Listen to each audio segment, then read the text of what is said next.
pattern 1.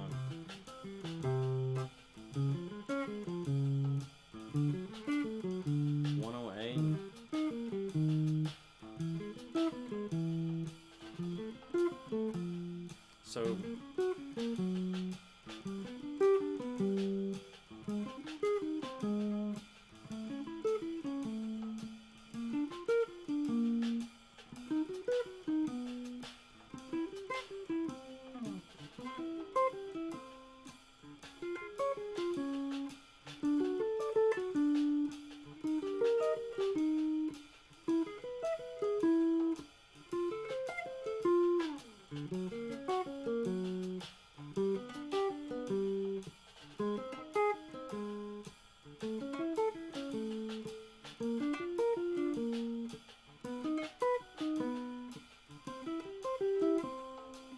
So those are my starting points.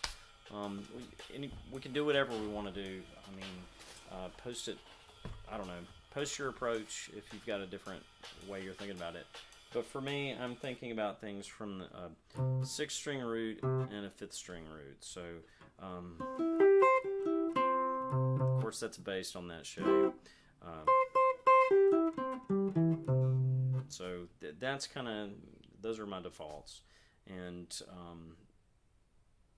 so if you're looking for something basic, you could start there.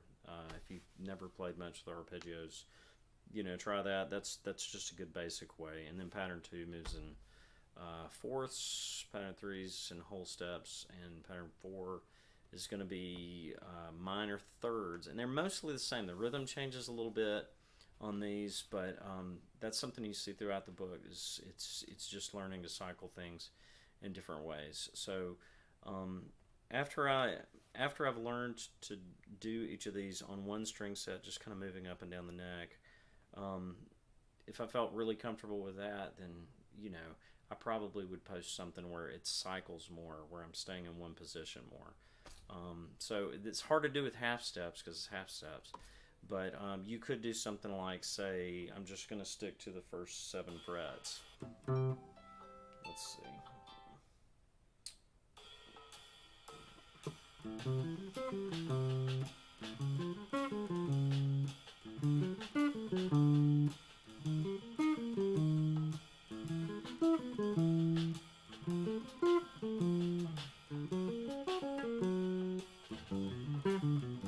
Alternate octaves.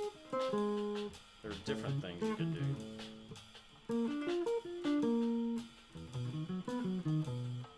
Anyway, so there are different ways you could do that. You could do the same thing on, the next 7 frets. Just to do something different with half steps. Various things you could do. Number 2 is in fourths. So again, my starting point would be, just learn it in a basic way on one string set. Let's see.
Did this in 2 octaves on one position, or one pattern, and the 1 octave that's in the other one. So if that's what I'm comfortable with, somebody's comfortable with that, and that's what they need to do, maybe at a slower tempo, um, if you're new to arpeggios or something, just post that. If you are cool with that, then you can cycle those two different ways, just using those two patterns. So.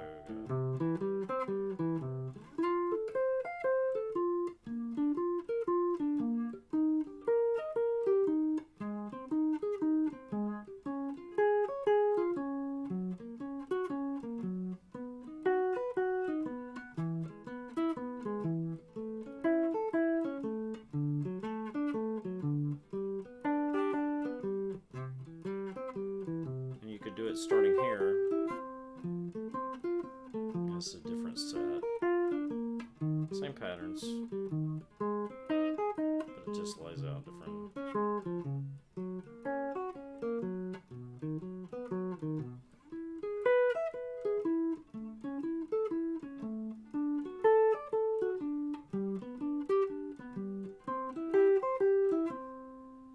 Okay, so you can do it different ways. Pattern 3 is in major seconds. Oh, now it's got the weird rhythm too. It's like 5 beats. 'em.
That kind of thing.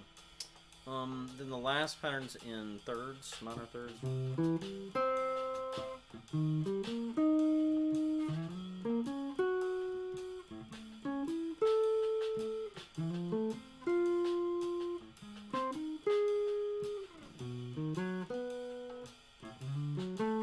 I love this because these are diminished intervals.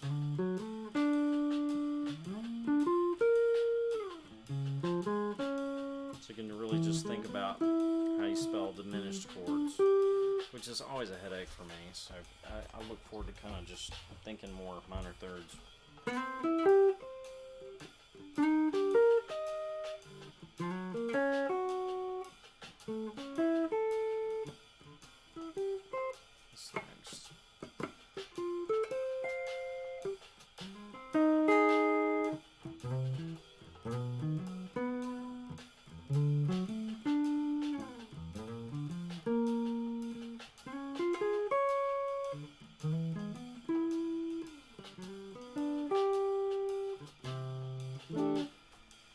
If you limited it frets, you could kind of cycle those too. So those are just some ways to look at doing it. Using just two patterns. I'm just going to do two. When I started, and I'm, just depending on, I don't know, by myself at home, I may add this, may add that other pattern that's kind of a reg pattern. But mainly just two, and I'll pick up others later, kind of thing. So that's where I'm coming from. I'd like to get different people at different levels doing different things. I think that'd be cool.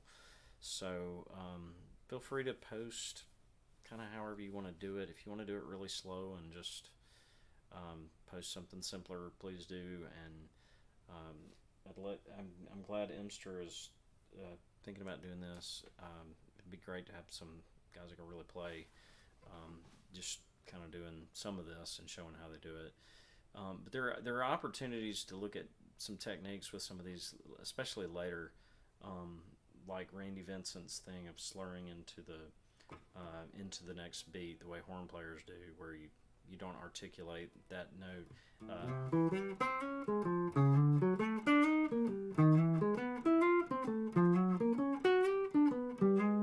So just picking the upbeats on those ends of the beat right before the change, and there are a lot of opportunities for those. But in order to practice those, it really helps to be doing something that's kind of a repeating pattern on one string set at first, and that's what his book does. But these do a lot of that, and it's a good opportunity to do something different, and it solves the half-step problem. Half steps are they're mind-numbing for a guitarist because of the way the instrument's laid out. You're not doing anything if you're just playing half steps, and not if you're thinking about it, maybe naming note names. You're learning about fretboard, and you're just learning some basic technique, and it's easy. But if you can make it into an articulation exercise that it's in a jazz style, and helps you learn a little more about swing feel, that's cool too. So anyway, I'll definitely be doing some of that, and interested in talking about some of these ideas. So y'all let me know what you think about all this, and I appreciate it.